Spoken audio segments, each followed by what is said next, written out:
No. You don't want a Drake No. party next? No. Why? I sound like a broken record. I sound like a broken clock. I sound like I'm talking to a brick wall. When No, I you say are, when I 'cause say they're not sit, when I listening to say sit the down, like just sit there. Just relax. Just relax. Let PARTYNEXTDOOR lean into his project that he's doing. Is phenomenal. Go on that tour. But won't this help? Let me just relax. We need to miss him. Rap Life Review. That is Low and that is Nadeska and I'm Ebro. We gather each week to discuss what you said about us as well as what's going on in hip hop, right? And rap. And it's all brought to you by Apple Music, as you probably already know. The comments, Nadeska, you've been through them. Not really. On the YouTubes. Yeah. So there was a lot of people who were grateful that we were giving Doechii some love. Doechii, listen, bruh. Just keep dropping that fire. Yep. And she's so talented, I think people are having a hard time. I've seen this happen before, where people meet an artist for the first time in many different ways. Mm-hmm. So they don't really, it takes them a while to digest all of it, because you have R&B people who met her as an R&B artist. You have, kind of alternative hip hop, maybe dance music fans that met her kind of in that zone. But isn't that an advantage? It could be long term, but it may, like the introduction. Yeah, but it might be a slower grow because it's not a narrow focus. If you ever notice, some artists explode faster because it's a narrow focus. Like people get them right away. And artists that people don't necessarily get right away, sometimes it takes a while for them to build not just their fan base, but bring in new people because people don't know how to digest it. So it's psychological too, right? I think people like to be able to categorize things. It's like a safety mechanism. So I think that extends to music. But yeah, quite a few people in here happy to see Doechii getting some shine. A couple of people who were also grateful that we showed Ice Spice some love, and a lot of people who thought we were full of shit for giving Ice Spice love. Wait, full of shit. Whoa. Because they don't like the Sorry, album. I am paraphrasing here, but it's not like they were kinder in the comments necessarily. Here's one. Be specific. Let me hear. I enjoy Ice Spice. Okay. Translation: I get paid to say I enjoy Ice Spice. Payola. Paid. Wrong program. Like, there's so many programs you watch on YouTube that literally are financed by record labels, and that's why you hear what you hear. We're actually paid by a tech company. It's named Apple Music, and we're not actually here to like shit. We're here to be critical of shit and actually just share our opinions because we have expertise. So, wrong program. Not gonna say any names. Don't want to be slanderous. But there's plenty of programs that you all probably love or people you love that are paid. Not one of them. I like Ice Spice. Now, am I riding around listening to Ice Spice? No, that's not my aesthetic. You know what I'm saying? Yeah. But do I understand what Ice Spice is delivering? Can I appreciate the production from Riot? Can I appreciate what she's doing? Can I appreciate the fact that she's not necessarily the same style as a lot of other people out there? Absolutely. I can do that, I think, and be critical. And I feel like we were clear about that too. We said it's not like you're going into Ice Spice accepting deep raps. It was like a nice 25-minute album that you can catch a vibe to. It wasn't really nothing to digest. Like, I think like if we are critical, then we're hating. And it's like, damn, how you gonna hate up this young girl from New York, from y'all city, and y'all giving her so much shit, whatever the case is. All right, yeah, we understand what she is and what she's not. But I think that's the piece that maybe the people who don't like her don't get. They don't understand. Like, I know exactly where she's from, the block she's from, the young girls that are from that block, the attitude she puts in the song, the actual,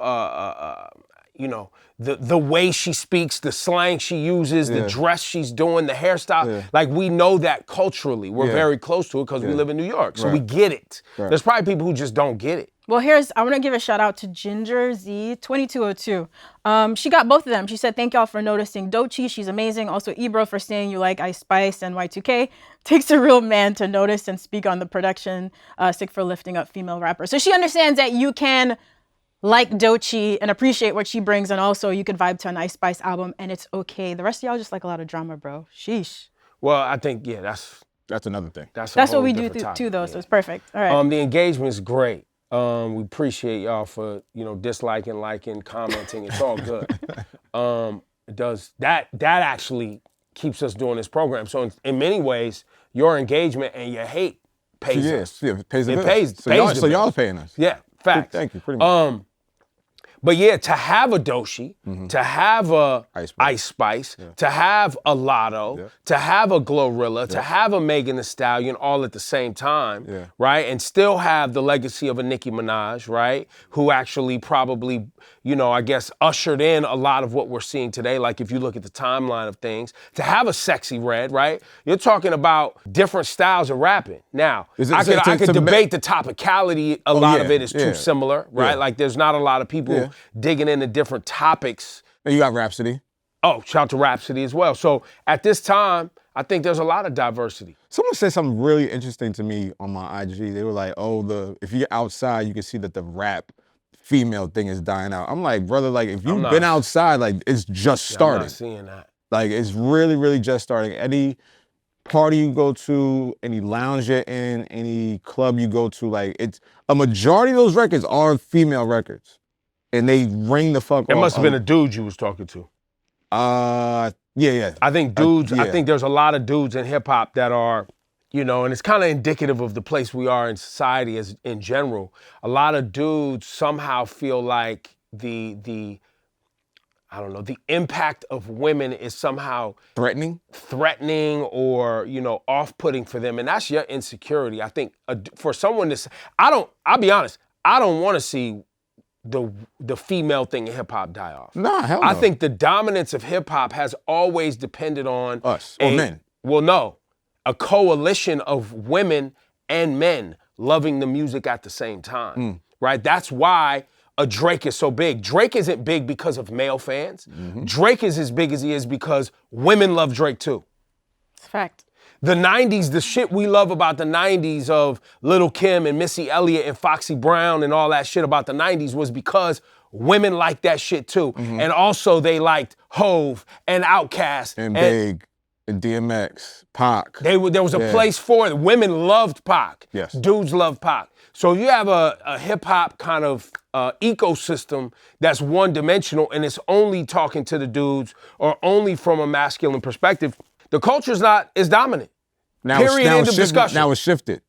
Yeah, the women are putting out more creativity. The women are, obviously putting out more music. They're speaking directly to their fan bases and they're kind of hyper-focused. But I think it's great. I love it. Dudes got to step their game up. That's it. I'm here for it. Y'all said it. I love it. Thanks. Speaking of the ladies, there's a lot of lady stuff in the news. Cardi B is preggo and divorced at the same damn time. We go to the only person on the couch that's actually birthed a child. Oh. Nadeska. I thought you for I was looking at for expertise on what Cardi B might be going through in this moment in time as a professional, as a working mom, etc.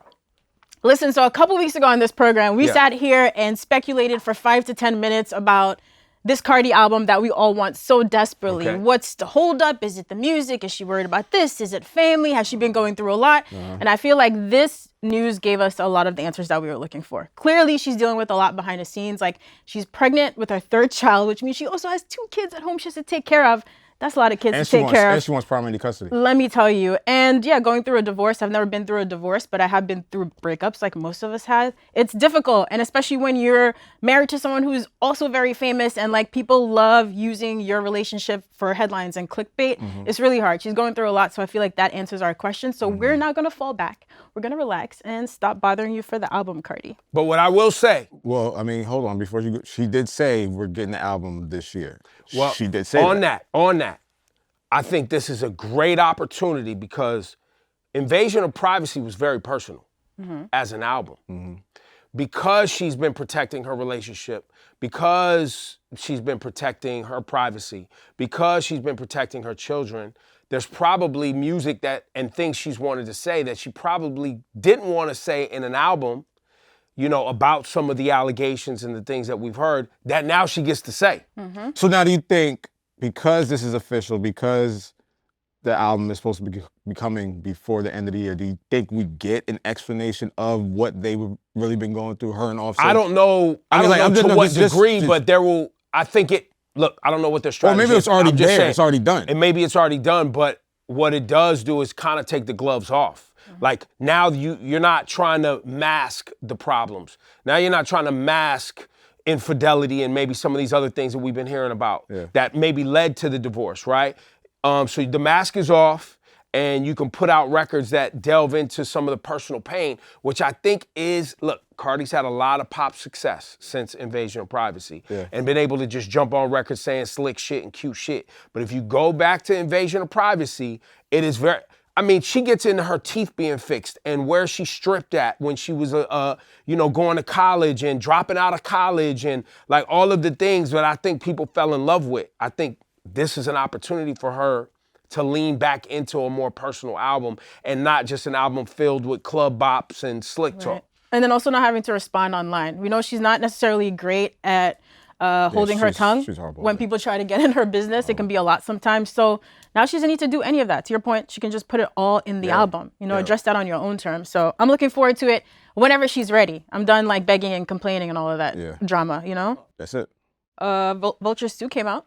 I like Vultures too, some things on there. Yeah? Yeah, I heard not a lot, but a few. Did you guys listen to it? I did listen to it, but to be honest for you, I have to say that I don't have a lot of context for this album. Yeah, this is. But what do you mean context? Like why it exists? Direction. Yeah. Okay. So there's a couple songs. Turn it on, man. Well, yeah, we did, and like the mixing, like it's a lot of shit. Here we go on your Quincy Jones ass shit, man. Let me just stop. All right. Fucking guy, man. Should we not even bother? I'm sorry for being Should we just nerd. shout out a couple of songs? I'm sorry for loving quality of records. I'm sorry if I appreciate engineering, production, okay, young mixing, guru, mastering. we get it. I'm sorry that I'm actually concerned about the engineers that mix these fucking records. Okay. All right, Bob Power. Thanks. Okay. Shout out to Young Guru. Shout out to Mike D. You can't have serious conversations with y'all ever. Shout out to all the engineers that mix records right. Boy. But no, there's some things on there that I really like, man. Big Sean dropped a single On Up. Shout out to Big Sean. The rollout continues. Doechii, Florida Wata is the video, but that Nissan Altima is now on Apple Music. And this one is on YouTube. This one's just on YouTube right now. The Mike Will Made It, Lil Yachty, Lil Wayne, Higher, the Polo G, Lil Durk. We shoot Jordan Adetunji. We just met this person a couple of weeks ago. Mm-hmm. And now, Kehlani's on the remix. Sounds like some nice progression right there. What? Mm-hmm. And Kehlani's on there doing her thing. It's great. And last but not least, my bro A$AP Rocky, new single. Loving, he was on with New Music Daily. If you're an A$AP Rocky fan and you've liked A$AP Rocky throughout the years, you're going to love this new single. That was another shot at Lowkey, by the way. It is a dope single. I love it. You could have just I you could have just let it go. Before we get to the several, and embrace yourself, Drake headlines, because we're about to Drake it out on this episode. He's back. He's back in the news. Talk about Megan Thee Stallion at the Kamala Harris rally in Atlanta. There was a lot of talk. There was a lot of coverage. We'll start with you, Lo. Did you have any problem with Megan Thee Stallion being up there in her pantsuit? Doing body yaddy yaddy and savage. Why you gotta call out the pantsuit? Because it was a pantsuit. We love a pantsuit. We love a pantsuit. No, I listen. mean, like, it's Atlanta. Like, what do you, like, it's not like you're in Montana, you're in fucking Wisconsin. Like, you're in Atlanta. But did you have a problem with that for a presidential candidate or a presumptive nominee for a president? That's what Kamala is gonna do. Kamala's gonna, wrangle that young audience, and Megan has, a very, very strong hold on that young audience. You're gonna be in Atlanta. Young women specifically. Young black women specifically. Yeah. So I don't really see, she wasn't up there twerking, she was performing, she was co-signing, she was, just showing her power and her love for Kamala Harris. I really don't see an issue. I know a lot of people out there like, oh my God, I can't believe she was twerking. I can't believe they had a concert. It's like, I think fucking Donald Trump had Hulk Hogan and Kid Rock. Now we upset because Megan Thee Stallion's in Atlanta. Like, get off your fucking high horse. Like, well, on that note too, no one had a problem with Hulk Hogan. I'm sure Kamala knew and her team knew what they were getting into with Megan Thee Stallion. Like, it had to. Listen, right? I think Kamala is so in tune, like just reserved and buttoned up. At least she has been for the past few years. Like for me, I've not seen much of her personality now. So I think it's actually a great balance that these pop stars are like leaning into it. She had the Charlie XCX Brat thing going viral, and now she has like Megan up there, hotties for Harris. So and then Taylor Swift just says she was endorsing Kamala too. Did that happen? I know there's like a Swifties movement on behalf of her too. So for someone who's like so reserved, and I understand when you're a woman in that position, you want to be really careful with like people's perception of you. I think it's great that she has like these stars like showing up with the personalities and bringing their fan bases. Even if people are going to criticize it, doesn't matter, because I promise you, like, the people that she wants to go out and vote, they're the hotties for Harris. Like, she doesn't care about like our moms or grandmas being mad about Megan being out there in her pantsuit. And I love that when she was responding to it, like, also, like, she said Kamala supports women's rights and, you know, she wants a ceasefire. So at least when people criticize her, she's like responding with like smart policy things. Well, I think the other piece too, two things I'd like to say. One, I think most of the people who had a problem with it probably were looking for a problem. Yeah. Like they were waiting, once they heard Megan Thee Stallion was performing, they were waiting for a problem. I think the other kind of piece of it is, while Megan Thee Stallion is a rapper, she's also a college graduate, right? She's also a business owner. She's also advocating, like you said, for women's rights and health and, you know, kind of this, you know, positive body image and all these other things. She always has been. Right, like that's been her thing for a long time. So I like, think, so where can you find that issue? right, so that's why they went for the issue. What didn't get a lot of coverage, which I found very interesting, was, or it didn't get as much as I thought it would, was Offset being up there. And Offset, No, that was Quavo. Or excuse me, Quavo being up there. And advocating for the gun laws. Advocating for gun laws, and the fact that Kamala had been meeting with Quavo many times before this moment after Takeoff's murder. Right. And the fact that, you know, the Biden-Harris administration literally has an office that they're the first administration to have that is about gun violence prevention. That literally has someone, a budget, and they can actually do things on the ground in communities to work on gun violence prevention while they work on making better gun laws and the other things that they're trying to get through the Senate and the House. So, you know, listen, people love a salacious headline. Gotcha. People love something that's going to cause Turn some sort heads, of spark emotion and conversation. engagement. But there were other layers to it. It doesn't look like it negatively impacted Kamala's movement or momentum. There's no way. Not at all. She needs this attention. Yeah. From like that youth audience that they, you know. It was great attention. It already seems like it was like a year ago now when Biden was still the contender and people were terrified that, you know, kids like 25 and under, young adults were not engaged. Yeah. Now now they're engaged. We don't have this problem anymore. I think we're good. So we're cool with the salacious headlines on this one. So now into the multiple Drake headlines we see listed here.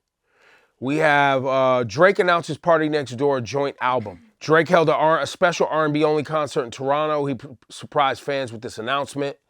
I think this is great for PARTYNEXTDOOR, right? An artist that has been working with OVO, putting out albums for a long time, had a lot of momentum at one point. Things seemed to slow down a little bit. He just put out a great project. Yeah. And I think now him and Drake doing a joint album, I think this is great. This has worked out great. Why are y'all looking at me like this? What's the problem? No, we just listening. This is not positive? Yeah. Yeah. Yeah. Maybe next he could do a joint album with Division. They're also fire, also signed to OVO. Maybe with Roy Woods. Also dope. Yeah. Nah, y'all being shady, bro. No, Everything I just said was true. Yeah, Roy Woods is dope. No, I didn't say it was not a fact. They could do all of those things, but why y'all? I just want to say, left side of the couch be on some shit sometimes, man. And I really don't know what's going on. Why did y'all get quiet? This isn't good for PARTYNEXTDOOR? No, it's great. Still for him. Is he done promoting his last album, or they just swept that under the Who? rug? PARTYNEXTDOOR? Yeah. That was just... No, he had some R&B success. Like I think he's done well. Like, he's been back had some and charting focused. records for a while. They've had a couple of great collaborations over the years. A few great collaborations. Few. Why do you think they're doing this now? Yeah, why now? I think because of what Drake just went through. And I think now Drake... Trying to wipe the slate clean. No, I don't think it's a wipe the slate clean. I think he wants to flex and show more of his team and more of the people behind his success, right? Because all of the PARTYNEXTDOOR's contributed to Drake's success. Yeah, of course. So he's leaning more into developing his Toronto sound and community. Maybe he sees it as an opportunity to be like, nah, you know what? We have a sound. I need y'all to know that this is what Toronto has going on, and put that more in the forefront. I heard on one of your other programs that he might be dropping another album. Yeah, the rumor's been that, but maybe this was the album. Oh, the Conductor Williams, who's from Buffalo. Yeah, across the pond from Toronto, which is a straight hip hop. So it's gonna be straight hip hop, and then another body of work with PARTYNEXTDOOR. No, but I think listen. You could, y'all being shady. And, during the battle, people was analyzing and picking sides, the stands, the fans. Boom. The battles there's gonna be sublims and there's gonna be people who. There's gonna be show cancellations. There's gonna be. There's gonna be all of that. But if we're focused on the music, someone like Drake, who, and I've said it before, I'll say it again right now, who has introduced the world to many different sounds of types and styles and genres of music, and leveraged his platform and his reach to be like, yo, this is what's going on in the UK. Here's some Caribbean sounds. Here's some hip hop. Here's some R&B. Like, here's what's going on in Toronto.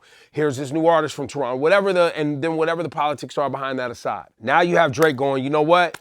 Boom, I'm gonna do an R&B album with maybe some Caribbean flair because PARTYNEXTDOOR is Jamaican. Boom, we're gonna do that. And then I'm gonna do a straight hip, because he has all of those styles. So maybe he's like, listen, I'm gonna unpack. Instead of trying to put everything into an album, what's wrong with y'all, man? No, that you breaking it down very, very good. Why? There's something y'all not saying. I just like to listen sometimes. Sometimes I'm like one of the fans. I just like to listen to So the you're breakdown. excited? No. Oh. No. What? No. So you don't want a Drake Conductor Williams? No. You don't want a Drake PARTYNEXT? No. Why? I sound like a broken record. I sound like a broken clock. I sound like I'm talking to a brick wall. When I say sit the fuck down, like just sit there, just relax. Just relax. Let PARTYNEXTDOOR lean into his project that he's doing is phenomenal. Go on that tour. But won't this help? Let me just relax. We need to miss him. And I'll have to say this every episode. Fuck it, I'll say it every episode. We need to miss this man, miss him. To appreciate him. To appreciate him. The seat at the table will not be taken. It's always going to be vacant. People can't do what he does. No one can do what he does. That seat is going to be vacant. It's going to be there when he gets back. We don't need anything else from you for the rest. You can do your little features, cool, whatever. Maybe a freestyle too, whatever. I don't need another body of work. Do y'all agree? This is just me. You I'm just trying to get some engagement. It wasn't. No, you're right. No, I got you. You know what I mean? We just don't need all of this shit. But it's if we're gonna get all of it get anyway, it, but it's just like we're gonna get it anyway. So if we're gonna get it, like I would love a Drake Division collab album, EP. You know. What about a Majid Jordan Drake? Ooh, yes, fire. Yes, but Division would be top of my list. Okay. Like this could be a time where he propels all these guys to get 2025 started. Make some certain moves with all of these groups within OVO instead of him just. This is Ebro. Ebro probably inspired all of this. No, you're right. Yeah. What you mean? All this debate and debacle you started over like the Toronto sound and community. Listen, I just want to go. This is your fault. No, listen. But this is good. Because you told them they don't have a sound. That's why we getting this album. Look at you inspiring change. Holy fuck! Now I get why you're so excited about this. No. So in the context, he might be EP. In the context of a battle, of a duel, a lyrical standoff, a skirmish, if you will. Why are you whispering at us? Because I'm trying to make sure I'm clear here. In the context of what was taking place, Toronto doesn't have a quote unquote battle sound. A sound that is like, it's on now. You know what I'm saying? They have vibes, they have the Caribbean influence, they have the African influence, they have hip hop, all that.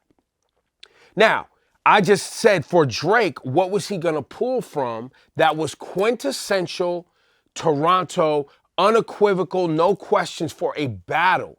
Not that Toronto doesn't have a sound. They have tons of great music and sounds, right? But in the context of dealing with Los Angeles, California, who has been to war, documented in hip hop with a specific sound, we knew when we heard that beat drop what it was and what it was about to be. That's all I was saying. I wasn't. So the answer to that is, let me drop an R&B album. No.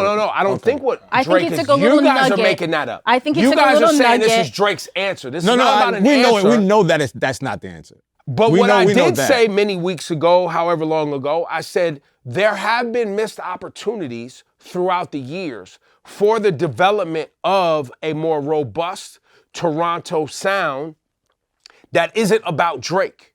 I have said that, right? That isn't about, Drake collabing or coming from the OVO. Like, there's an opportunity for that. And I think there's been some, obviously, you have The Weeknd, you have Nav, Tory Lanez, Shout out to my man Belly. He's not from Toronto, but Well, then, Yeah, listen, okay, so obviously he's not developing like a battle-ready sound. Right, I don't Maybe think we'll this never has- get that from Toronto, but I'm saying maybe there was a nugget that came from your feedback. Yeah, I think That now it he's was. just focusing on the team and building out like OVO further and Toronto, and I think that's positive. I think Despite all the smirking and smiling that we just did, if that's really his y'all mission and he's y'all was focused shady, right bro. now. What do you mean? How are we Listen, shady? man, that was What? No, we were literally listening. I to you. only said that because it doesn't seem like he has, understandably, after how things played out, let go. He hasn't like fully like cleansed himself of this beef and move on. Bro, y'all it are, doesn't so seem like y'all that. Y'all are asking But- someone who is a competitive.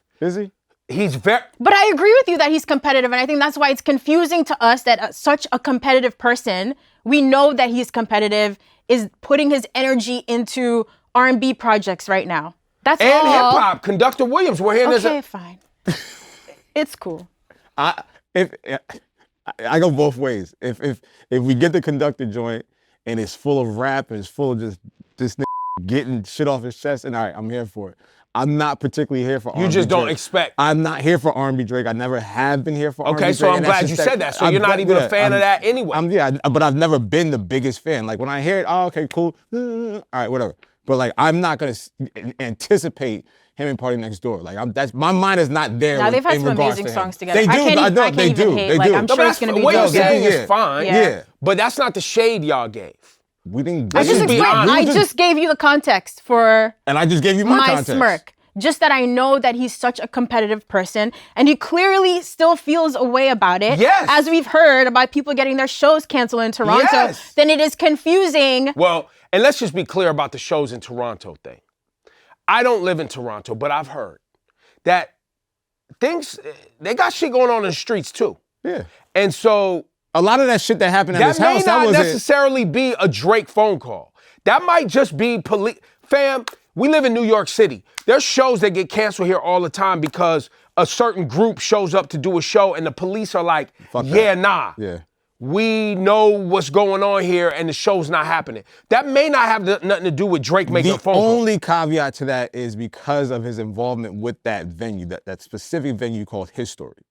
The way he like helped navigate, the way he helped not put it together, but he was a very intricate part in the creation of that venue. Okay. That's why it looks the way it looks. The aesthetic of it is like, okay, well, he helped develop that project, and now all these people that he had issues with are getting their shows clipped. And I'm just So if going you on do this. 1 + I don't know 1, it's anything like, I'm about. not saying yes or no. I'm just providing saying how they look at context for the fact that police departments around the world are aware that problems may occur. Yeah. And they know to get out in front of them like, hey, there's something we heard, we saw, we're hearing rumblings of. Mm-hmm. Let's make sure this doesn't happen because we don't want anybody to get hurt. Yeah. I appreciate the And context. not because No, OVO I and Drake get and it. them, No, I get just it. because people like to take things into their own hands. Listen, you have a lot more experience with this, right? You work at Hot 97. You guys put on huge like stadium shows. I don't know shit about anything. I'm just Well, you know a given little my bit my about it. context on what I've seen, so I appreciate it. Maybe has nothing to do with him. You're right. Let's get the Party Next Door Drake album. It's gonna be See? amazing. She know how to clean that shit up. I didn't even want to argue about this today. Why are we arguing about this? No, I just. It's healthy discussion. Yeah, that's all. We came in dressed in pink. Speaking of healthy discussions, Yes? it seems that Mustard was having a healthy discussion on Twitter. Man, I don't. Yeah, I don't know what happened with that. I mean, it's here on your prep. If you would like to. Yeah, no, I just read. got prepped this morning. Yeah, I saw all this shit. I don't So know. what happened? Did something happen to set Mustard off? I don't know.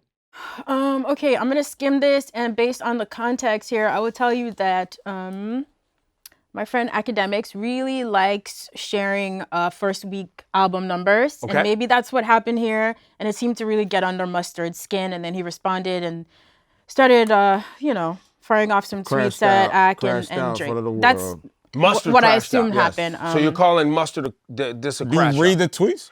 Yeah, album sales are former white supremacy racist. These Drake bots are a nation of Drizzlam. That's not crashing out? Nah, that's funny. Drizzlam is funny. Nation of Drizzlam is funny. First of all, stop it. Drake is the Malcolm X of white people, and Akademiks make sure you post Gordo season. I didn't get that one. Drake Well, is the 'cause Malcolm Drake- X is like, I don't get it either. But maybe that plays into the Nation of Drizlam. It said maybe you should read the second. Okay. Did y'all read the second half of the tweet? What? He said since Drake thought he did a thing with making him drop on the same day as me. Nah, y'all not really reading just half of a tweet and being confused. No, I was stuck on the Malcolm X part. Yeah, the Malcolm X part was funny. Not the same day part. The Nation of Drizlam was funny. But if that really happened, give us some more context for this one. You have some context. No, I'm just saying if it was really that sounds like a Drake move though. You know that. I really don't. Drake is sneaky with the releases. So, first of all, Mustard was on stage with Kendrick at the Pop Out. He had a set. Yeah. And with YG. So we know where this LA thing is. He produced the record. That part. Which is number one Apple Music. I'm sure the bots were in Mustard's, because if they're in mine, they're definitely in DJ Mustard. Well, I mean, sometimes you give them a reason to. So. No. Sometimes I don't. I just be minding my own business and open up Twitter and be like, why are you talking to me about Drake, bro? It's Sunday at 9 a.m. I'm with my daughter. Why is this your priority right now? I do see that this is going to be a continuing theme of artists that have now picked sides. And I hope it doesn't escalate into anything more than just, music sales, battles, and I don't see any, like, these are just jokes, like right here. I don't see anything threatening. I don't see anything. But you said he crashed out. Crashed out is like on Twitter. I'm not saying like he's outside, like on the mic. This doesn't seem emotional to me. I mean, this just seems, but maybe I know Mustard and I know he talks shit and makes jokes, but this doesn't seem like. Crashed out, like I didn't mean like the crazy. I'm like he's just joking, like saying crazy shit, but like album sales are a form of white supremacy.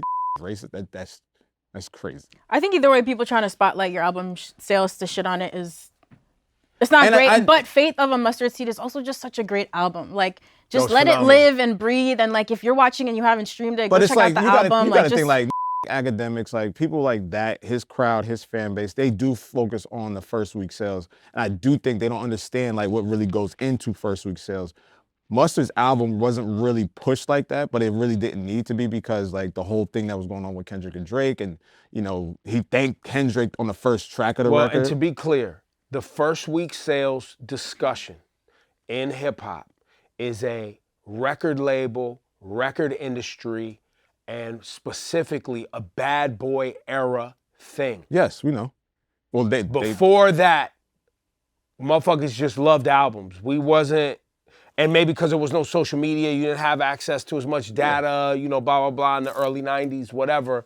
Nobody cared. It was like, was it dope? Or not. It's not indicative of what your album sounds like or represents. Just like you said, Mustard's album is a beautiful fucking album. Great collaborations on it. It does not mean it's not gonna stand the test of time. It does not mean that certain singles won't pick up later on in the year. Like I love Pressured Up with Vince Staples and Schoolboy. Like there's a lot of joints on that album. What Mustard album had I don't even know, like when did we ever discuss Mustard album first sales? I think his last one had 36,000 the first week. I forgot what. So he did half? But it's like, bro, like who's not to shit on Mustard, but like that album doesn't have a highlight. That album just a condensed body of work. Yeah. Right, and that takes a lot longer to get through, and that's not a bad thing. So there's nothing to say like, oh, that's Mustard's album, that's the single, that's the video. But also too, I think there has been, specific to Akademiks, hasn't there been a Akademiks is the kind of OVO platform? That's why I don't look at it so like. So when he posts Mustard sales, Mustard's immediately going to receive that as, oh, you're trying poking at me. Well, no, you're the Drake media platform, basically, right? Isn't that how he's gonna take it? To be fair, Act does this to everybody. Right, I wouldn't even say it's necessarily like him trying to. No, but I mean in this context, that would trigger him, right? Yeah. But yeah, Act doesn't do anybody that's kind of talked about. He loves sales. Yeah, that's his thing. First week sales has always been his thing. Yeah. That's like a normal thing. Mustard, don't sweat it. The album is really dope. Just congratulations. Yeah, but listen, first week sales is important to people who are very industry. Yes. It's a thing. Like it's always been a thing. It's really never been a thing for me. Like I'll congratulate somebody if they have a huge, but there's been tons of you know, I look at it like McDonald's, right? McDonald's got a sign up there that's like, you know, over 1 billion served. That don't mean it's the best hamburger. Like, you know what I'm saying? No, like, that's true, that's true. I'm not, now I've had some, McDonald's makes an amazing hamburger. I don't, amazing, I don't know about. I mean, it's a McDonald's hamburger. Well, no, like, Egg it's Mc- no, gonna, the Egg it McMuffin is delivers better. on expectation. Yeah. Better than McGriddle? Egg McMuffin? Nah, Egg McMuffin's classic, That's bro. that's. Classic. But That's- that that McGriddle, they took it up a notch. I don't think they. I tried that. Quarter pounder with cheese or a cheeseburger? I got food poisoning from that shit. Never Damn. again. Yeah. 2007. Yikes. It wasn't a good year. Anyway, it's been another episode of the Rap Life Review. And we also want to say happy birthday, hip hop, right? Celebrating 51 years of this amazing culture that literally provides us jobs and you something to listen to and argue about and love in the club and play while you're driving around and, you know. Cry to, grieve to, laugh to, Dream to. smile to, dream to. Hip hop, we love you. Go check out Hip Hop DNA. We have a whole space that we dedicated at the 50 years of hip hop to examining the, I guess, for lack of a better term, the familial ties of how hip hop is connected to the world, to each other, geographically speaking, et cetera, et cetera. Hip Hop DNA. What's good, Nadeska here. If you made it through that entire episode of the Rap Life Review, that means you're really a fan. Hit that like button so we know it's real. Subscribe if you never want to miss an episode. And of course, if you really have something to say, drop a comment and we'll hit you back on next week's episode.